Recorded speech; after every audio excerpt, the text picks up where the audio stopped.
QLN express பார்த்திங்கன்னா இன்றைக்கி delay ஆகிடுச்சு. ஸோ வண்டி பார்த்திங்கன்னா ஒரு 7:15 தான் வந்து செங்கோட்டைக்குள்ளே வந்துச்சு. வண்டிக்கு வந்து இப்போ வாட்டர் ஃபில்லிங் நடந்துகிட்ருக்கு. ஸோ இங்கே தான் பார்த்திங்கன்னா வாட்டர் ஃபில்லிங் பண்ணிகிட்ருக்காங்க. பார்த்திங்கன்னா இந்த பக்கம் வந்து ஃபுல்லாக ஒரு 3 பேர்கிட்ட வாட்டர் ஃபில்லிங் பண்ணுறாங்க. ஸோ சூப்பராக வந்து வாட்டர் ஃபில்லிங் நடந்து முடித்து கூடிய சீக்கிரம் இல்லை, சிக்னல் போட்டாங்க. ஆனால் பட் இன்னும் வண்டி கிளம்பலை. சீக்கிரமாகவே கிளம்பிடுவாங்கன்னு நினைக்கிறேன். வண்டி ஆனால் ஆல்ரெடி ஒரு 5 மினிட்ஸ் லேட்டாக தான் உள்ளே வந்துச்சு. என்ன ரீசன்றது தெரியல. மேபி மழை இங்கேயும் சரி. ஸோ நம்ம இங்கே வெஸ்டர்ன் காட் சைடு பார்த்திங்கன்னா சமமலையாக இருக்குது மக்களே. ஸோ எங்கன்னு பார்த்திங்கன்னா நம்ம புனலூர், தென்மலா அந்த பக்கம்லாம் பார்த்திங்கன்னா சமமலையாக இருக்குது. ஸோ அதனால தான் பார்த்திங்கன்னா வண்டி டிலே ஆகிறதுக்கும் சான்சஸ் இருந்திருக்கு. அதனால தான் வண்டி டிலேவாகவும் வந்திருக்கு.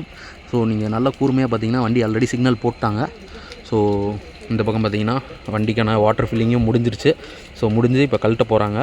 அது பைப்பெல்லாம் இப்போ கழட்டிடுவாங்க. கழட்டிட்டு பேங்கர்ஸும் ரிமூவ் பண்ணிட்டாங்க மக்களே. இப்போ தான் பார்த்தேன் பேங்கர்ஸையும் ரிமூவ் பண்ணிட்டாங்க. பட் வீடியோ எடுக்க முடியல என்னால். பேங்கர்ஸ் ரிமூவ் பண்ணி வண்டி இப்போ ஒரு மேபி ஒரு 2-3 மினிட்ஸில் கிளம்பிடுன்னு நினைக்கிறேன். என்ன ரீசன்னு தெரில. வண்டி இப்போ டிலேவாக ரன் ஆகிட்டுருக்கு சீக்கிரமாகவே. பட் ஆனால் ஆன் டைம் வந்து தாம்பரம் ரீச் ஆகிடுவாங்க மக்களே. ஏன்னா ஸ்லாக் அவ்வளோ ஸ்லாக் கொடுத்துருக்காங்க. ஆன் டைம் வந்து கண்டிப்பாக ரீச் ஆகிடுவாங்க மக்களே. ஸோ இங்கேயும் பார்த்திங்கன்னா க்ரூ சேஞ்ச் நடந்திருக்கு இன்றைக்கின்னு இல்லை, ரெகுலராக க்ரூ சேஞ்ச் நடக்கும். இன்றைக்கி நான் பார்த்தேன் க்ரூ சேஞ்ச் நடந்திருக்குது. அதுபோக பேங்கர்ஸையும் இது பண்ணிட்டாங்க. இன்றைக்கி பேங்கர்ஸ் பார்த்திங்கன்னா WDP 4D தான் மக்களே QLN எக்ஸ்பிரஸில். இந்த வீடியோ பிடிச்சிருந்தால் லைக் பண்ணுங்கள், கமெண்ட் பண்ணுங்கள், ஷேர் பண்ணுங்கள். மறக்காமல் சப்ஸ்கிரைப் பண்ணிக்கோங்க மக்களே நம்ம சேனலுக்கு.